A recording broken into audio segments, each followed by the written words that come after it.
ಇಂದೇ ಡೌನ್ಲೋಡ್ ಮಾಡಿ ಮತ್ತು ನಿಮ್ಮ ನೆಚ್ಚಿನ ಶೋಗಳನ್ನು ಆನಂದಿಸಿ.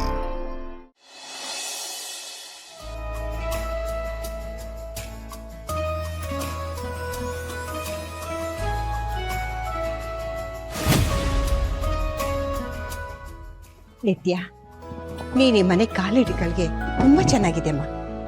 ರಮೇಶ ಎಂತ ಒಳ್ಳೆ ಕೆಲಸ ಮಾಡಕ್ ಹೊರಟಿದ್ದಾನೆ ಗೊತ್ತಾ? ಇದ್ರಲ್ಲಿ ನಮ್ದೇನಿದೆ, ಎಲ್ಲ ಭಗವಂತ ಮಾಡಿಸಿದ್ದು. ಸರಿಯಾದ ಸಮಯಕ್ಕೆ ಬಂದಿದ್ದೀರಿ. ನಿಮ್ಗೇನು ಆಯಾಸ ಆಗಿಲ್ಲ ಅಂತಂದ್ರೆ ಮ್ಯಾರೇಜ್ ರಿಜಿಸ್ಟ್ರೇಷನ್ ಆಫೀಸ್ಗೆ ಹೋಗೋಣವಾ? ಕೆಲವು ಕೆಲಸಗಳನ್ನ ಬೇಗ ಬೇಗ ಮಾಡಿ ಮುಗಿಸಬೇಕು, ಇಲ್ಲದಿದ್ರೆ ಆ ಕೆಲಸಗಳೇ ನಮ್ಮನ್ನು ಮುಗಿಸ್ಬಿಡುತ್ತಂತೆ. ಕರೆಕ್ಟ್ ಆಗಿ ಹೇಳಿದೆ ನೋಡು. ಒಳ್ಳೆ ಕೆಲಸನ ಯಾವತ್ತೂ ನಿಧಾನ ಮಾಡಬಾರ್ದು. ಪ್ರಾಪರ್ಟಿ ಓನರು ರಮೇಶನ್ ಒಪ್ಪಿಗೆಗೋಸ್ಕರ ಕಾಯ್ತಾ ಇದ್ದಾರಂತೆ. ಹೌದು ಕರ್ಣ, ನಾವಿನ್ನೆಷ್ಟು ಕಾಲ ಬದುಕ್ತೀವಿ ಹೇಳು? ನಮ್ಮ ಬದುಕೇ ಅನಿಶ್ಚಿತ ಅಂದಮೇಲೆ ನಿನ್ನೆಗಳ ಬಗ್ಗೆ ಯೋಚನೆ ಮಾಡ್ತಾ ಯಾಕೆ ಕೂತ್ಕೋಬೇಕು? ನಮಗೆ ಈ ಕ್ಷಣ, ಈ ಗಳಿಗೆ ಮುಖ್ಯ. ಹೋಗೋಣವಾ? ಹೋಗೋಣ ಅಪ್ಪ, ಸ್ವಲ್ಪ ಟೈಮ್. ಒಂದು ಕೆಲಸ ಇದೆ, ಮುಗಿಸ್ಕೊ ಬಂದ್ಬಿಡ್ತೀನಿ.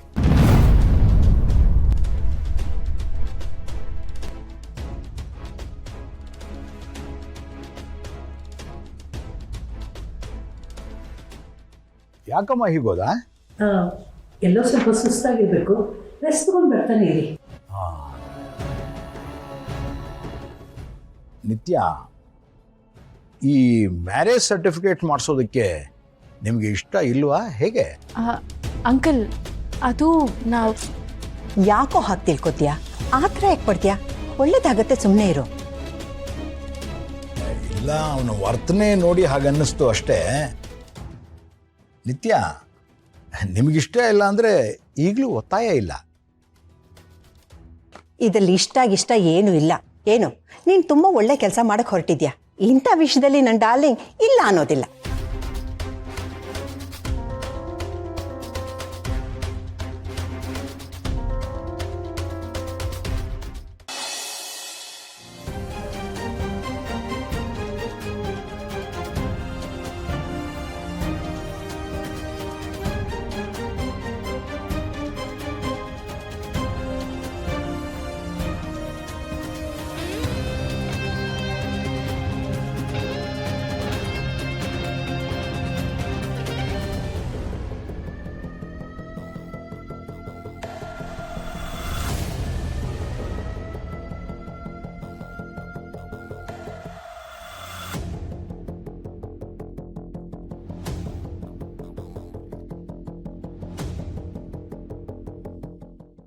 ನಿತ್ಯ ಅವರೇ, ಒಂದು ನಿಮಿಷ ಹಿಡ್ಕೊಳ್ಳಿ.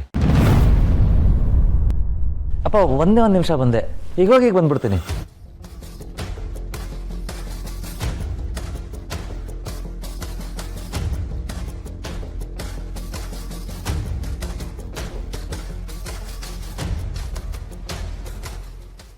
ಅಪ್ಪ, ನಿಮ್ಮ ಫೇವ್ರೆಟ್ ಕಾಫಿ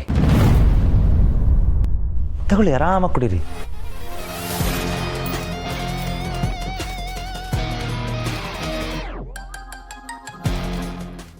ನೀವು ಹೇಳಿದ ಕರೆಕ್ಟಪ್ಪ. ವರ್ತಮಾನದಲ್ಲಿ ಅದ್ಭುತವಾಗಿ ಬದುಕಬೇಕು. ಹಿಂದೆ ನಡೆದಿರೋ ಕಹಿ, ನೋವು, ಹತಾಶೆ ಎಲ್ಲನೂ ಮರ್ತು ಬಿಡಬೇಕು. ಮತ್ತೆ ಮತ್ತೆ ಎದ್ದು ನಿಲ್ಲಬೇಕು, ಉತ್ಸಾಹದಿಂದ ಜೀವನ ನಡೆಸಬೇಕು. ಅಷ್ಟೇ ನಮ್ಮ ಕೈಲಿರೋದು ಅಲ್ವಪ್ಪ?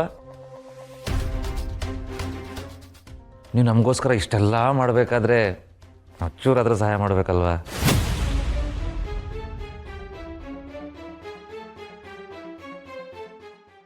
ಅಲ್ಲಿ ಯಾಕೆ ನಿಂತಿದ್ದೀರಾ? ಬನ್ನಿ ಒಳಗಡೆ.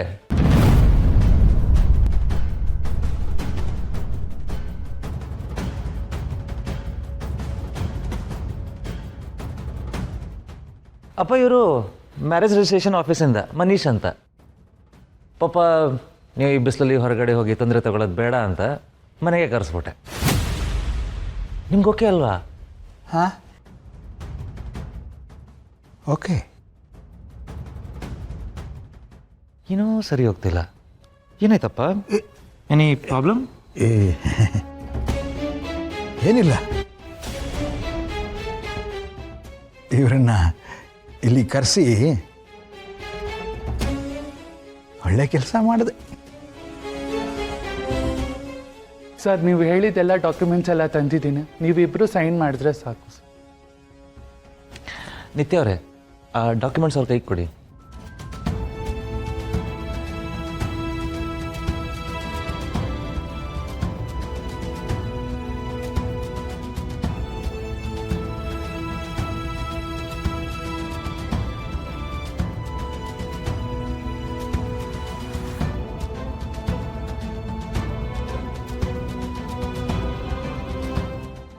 ನಿತ್ಯ ಅವರೇ, ಸೈನ್ ಮಾಡಿ.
ಏನು ನೀವು ಫೇಕ್ ಸಿಗ್ನೇಚರ್ ಮಾಡು ಅಂತ ಹೇಳ್ತಾ ಇದ್ದೀರಾ?